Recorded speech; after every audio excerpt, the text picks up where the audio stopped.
नमस्कार दोस्तों। आज की हमारी कहानी है, आखिर जापान में रह रहे बेटे का पिता क्यों मांगता है भीख। अनायास सहज ही मेरा ध्यान एक बुजुर्ग की तरफ गया, जो करीब ही एक पत्थर पर बैठे हुए थे। सीधी नाक, घुंघराले बाल, निस्तेज आँखें, जिस्म पर सादे लेकिन साफ सुथरे कपड़े। कुछ देर तक उन्हें देखने के बाद मुझे यकीन हो गया कि वो भिखारी नहीं है। उनका दायां पैर टखने के पास से कटा हुआ था और करीब ही उनकी बैसाखी रखी हुई थी। फिर मैंने देखा कि आते जाते लोग उन्हें भी कुछ दे रहे थे और वे लेकर रख लेते थे। मैंने सोचा कि मेरा ही अंदाज़ा गलत था, वो बुजुर्ग भिखारी ही है। उत्सुकतावश मैं उनकी तरफ बढ़ा तो कुछ लोगों ने मुझे आवाज़ लगाई, उसके करीब ना जाएं डॉक्टर साहब, वो बूढ़ा तो पागल है। लेकिन मैं उन आवाज़ों को नज़रअंदाज करके मैं उनके पास गया। सोचा कि जैसे दूसरों के सामने वे अपना हाथ फैला रहे थे, वैसे ही मेरे सामने भी हाथ करेंगे। लेकिन मेरा अंदाज़ा फिर चूक गया। उन्होंने मेरे सामने हाथ नहीं फैलाया। मैं उनसे बोला, बाबा, आपको भी कोई शारीरिक परेशानी है क्या? मेरे पूछने पर वे अपनी बैसाखी के सहारे धीरे से उठते हुए बोले, good afternoon doctor. I think I may have some eye problem in my right eye. इतनी बढ़िया अंग्रेजी सुन मैं अवाक रह गया। फिर मैंने उनकी आंखें देखी। पका हुआ मोतियाबिंद था उनकी आंखों में। मैंने कहा, मोतियाबिंद है बाबा, ऑपरेशन करना होगा। बुजुर्ग बोले, oh cataract. I had cataract operation in 2014 for my left eye in Ruby hospital. मैंने पूछा, बाबा, आप यहाँ क्या कर रहे हैं? बुजुर्ग, मैं तो यहाँ रोज़ ही 2 घंटे भीख मांगता हूँ सर। मैं ठीक है, लेकिन क्यों बाबा? मुझे तो लगता है आप बहुत पढ़े लिखे हैं। बुजुर्ग हंसे और हंसते हुए ही बोले, पढ़े लिखे? मैंने कहा, आप मेरा मजाक उड़ा रहे हैं बाबा। बाबा, oh no doctor, why would, sorry if I hurt you. मैं हर्ट की बात नहीं है बाबा, लेकिन मेरी कुछ समझ में नहीं आ रहा है। बुजुर्ग, समझकर भी क्या करोगे डॉक्टर? अच्छा ओके, चलो हम उधर बैठते हैं, वरना लोग तुम्हें भी पागल हो कहेंगे। और फिर बुजुर्ग हंसने लगे। करीब ही एक वीरान टपरी थी, हम दोनों वहीं जाकर बैठ गए। Well doctor, I am mechanical engineer. बुजुर्ग ने अंग्रेजी में ही शुरुआत की। मैं कंपनी में सीनियर मशीन ऑपरेटर था। एक नए ऑपरेटर को सिखाते हुए मेरा पैर मशीन में फंस गया था और ये बैसाखी हाथ में आ गई।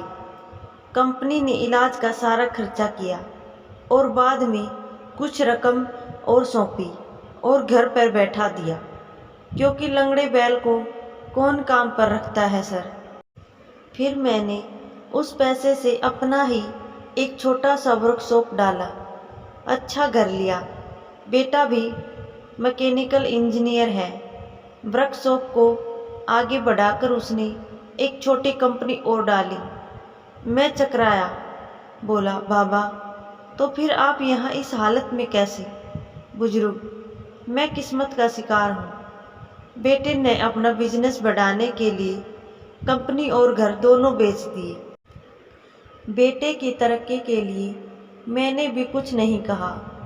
सब कुछ बेच बाच कर वो अपनी पत्नी और बच्चों के साथ जापान चला गया और हम जापानी गुड्डे गुड़िया यहाँ रह गई। ऐसा कहकर बाबा हंसने लगे। हंसना भी इतना करुण हो सकता है, ये मैंने पहली बार अनुभव किया। फिर बोला, लेकिन बाबा, आपके पास तो इतना हुनर है कि जहाँ लात मारे वहाँ पानी निकाल दें। अपने कटे हुए पैर की ओर ताकते बुजुर्ग बोले, लात कहाँ और कैसे मारूं? बताओ मुझे। बाबा की बात सुन मैं खुद भी शर्मिंदा हो गया। मुझे खुद बहुत बुरा लगा। प्रत्यक्ष मैं बोला, बाबा, आज भी आपको कोई भी नौकरी दे देगा, क्योंकि अपने क्षेत्र में आपको इतने सालों का अनुभव जो है। बुजुर्ग, यस डॉक्टर, और इसी वजह से मैं एक वर्कशॉप में काम करता हूँ। 8,000 रुपये तनख्वाह मिलती है मुझे। मेरी तो कुछ समझ ही नहीं आ रहा था। मैं बोला, तो फिर आप यहाँ कैसे?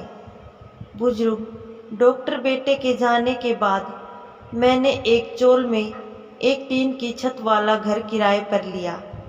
वहाँ मैं और मेरी पत्नी रहते हैं। उसे पैरालिसिस है, उठ बैठ भी नहीं सकती। मैं 10 से 5 नौकरी करता हूँ।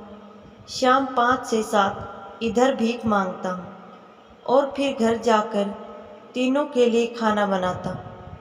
आश्चर्य से मैंने पूछा, बाबा, अभी तो आपने बताया कि घर में आप और आपकी पत्नी है, फिर ऐसा क्यों कहा कि तीनों के लिए खाना बनाते हो? बुजुर्ग, डॉक्टर, मेरे बचपन में ही मेरी माँ का स्वर्गवास हो गया था। मेरा एक जिगरी दोस्त था। उसकी माँ ने अपने बेटे जैसे ही मुझे भी पाला पोसा। 2 साल पहले मेरे उस जिगरी दोस्त का निधन हार्ट अटैक से हो गया, तो उसकी 92 साल की माँ को मैं अपने साथ अपने घर ले आया। तब से वो भी हमारे साथ ही रहती है। मैं अवाक रह गया। इन बाबा का तो दुख का ही भी हाल बुरा है। पत्नी अपंग है, खुद का एक पाँव नहीं, घर बार भी नहीं। जो था वो बेटा बेचकर चला गया, और ये आज भी अपने मित्र की माँ की देखभाल करते हैं। कैसे जीवित इंसान है ये। कुछ देर बाद मैंने सामान्य स्वर में पूछा, बाबा, बेटा आपको रास्ते पर ले आया, ठोकरें खाने को छोड़ गया, आपको गुस्सा नहीं आता उस पर? बुजुर्ग, नो नो डॉक्टर, अरे वो सब तो उसी के लिए कमाया था जो उसी का था।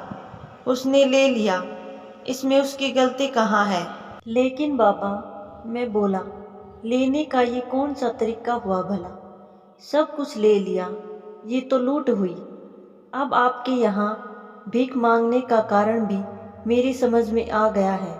बाबा, आपकी तनख्वाह के 8,000 रुपयों में आप तीनों का गुजारा नहीं हो पाता, अतः इसलिए आप यहाँ आते हो। बुजुर्ग, no you are wrong doctor. 8,000 रुपये में मैं सब कुछ मैनेज कर लेता हूँ, लेकिन मेरे मित्र की जो माँ है, उन्हें डायबिटीज़ है और ब्लड प्रेशर दोनों है। दोनों बीमारियों की दवाई चल रही है उनकी। बस 8,000 रुपये में उनकी दवाइयाँ मैनेज नहीं हो पाती। मैं 2 घंटे यहाँ बैठता हूँ, लेकिन भीख में पैसों के अलावा कुछ भी स्वीकार नहीं करता। मेडिकल स्टोर वाला उनकी महीने भर की दवाइयाँ मुझे उधार दे देता है, और यहाँ 2 घंटे में जो भी पैसे मुझे मिलते हैं वो मैं रोज़ मेडिकल स्टोर वाले को दे देता हूँ। मैंने अपलक उन्हें देखा और सोचा, इन बाबा का खुद का बेटा इन्हें छोड़कर चला गया, और ये खुद किसी और की माँ की देखभाल कर रहे हैं। मैंने बहुत कोशिश की, लेकिन खुद की आंखें भर आने से नहीं रोक पाया। भरे गले से मैंने फिर कहा, बाबा, किसी दूसरे की माँ के लिए आप यहाँ रोज़ भीख मांगने आते हो? बुजुर्ग, दूसरे की? अरे मेरे बचपन में उन्होंने बहुत कुछ किया मेरे लिए, अब मेरी बारी है। मैंने उन दोनों से कह रखा है कि 5 से 7 मुझे एक काम और मिला है। मैं मुस्कुराया और बोला, और अगर उन्हें पता लग गया कि 5 से 7 आप यहाँ भीख मांगते हो तो? बुजुर्ग, अरे कैसे पता लगेगा, दोनों तो बिस्तर पर हैं। मेरी हेल्प के बिना वे करवट तक नहीं बदल पाती। यहाँ कहाँ पता करने आएंगी। बुजुर्ग जोर से हंसने लगता है। बाबा की बात पर मुझे भी हंसी आई, लेकिन मैं उसे छिपा गया और बोला, बाबा, अगर मैं आपकी माँ जी को अपनी तरफ से नियमित दवाएं दूं तो ठीक रहेगा ना? फिर आपको भीख भी नहीं मांगनी पड़ेगी। बुजुर्ग, नो डॉक्टर, आप भिखारियों के लिए काम करते हैं। माँ जी के लिए आप दवाएं देंगे तो माँ जी भी तो भिखारी कहलाएंगी। मैं अभी समर्थ हूँ डॉक्टर, उनका बेटा हूँ मैं। मुझे कोई भिखारी कहे तो चलेगा, लेकिन उन्हें भिखारी कहलवाना मुझे मंजूर नहीं। ओके डॉक्टर, अब मैं चलता हूँ। घर पहुँचकर अभी खाना भी बनाना है मुझे। मैंने निवेदन स्वरूप बाबा का हाथ अपने हाथ में लिया और बोला, बाबा, भिखारियों का डॉक्टर समझकर नहीं बल्कि अपना बेटा समझकर मेरी दादी के लिए दवाएं स्वीकार कर लीजिए। अपना हाथ छुड़वाकर बाबा बोले, डॉक्टर, अब इस रिश्ते में मुझे मत बांधो प्लीज़। एक गया है हमें छोड़कर, आज मुझे सौपन दिखाकर। कल तुम भी मुझे छोड़ गए तो अब सहन करने की मेरी ताकत नहीं रही। ऐसा कहकर बाबा ने अपनी बैसाखी संभाली और जाने लगे, और जाते हुए अपना एक हाथ मेरे सिर पर रखा और भर भराई ममता मई आवाज में बोले, अपना ध्यान रखना मेरे बच्चे। शब्दों से तो उन्होंने मेरे द्वारा पेश किए गए रिश्ते को ठुकरा दिया था, लेकिन मेरे सिर पर रखे उनके हाथ के गर्म स्पर्श ने मुझे बताया कि मन से उन्होंने इस रिश्ते को स्वीकारा था। उस पागल कहे जाने वाले मनुष्य के पीठ फेरते ही मेरे हाथ अपने आप प्रणाम की मुद्रा में उनके लिए जुड़ गए। हमसे भी अधिक दुखी, अधिक विपरीत परिस्थितियों में जीने वाले ऐसे भी लोग हैं। हो सकता है इन्हें देख हमें हमारे दुख कम प्रतीत हों और दुनिया को देखने का हमारा नज़रिया बदले। हमेशा अच्छा सोचें, हालात का सामना करें। धन्यवाद।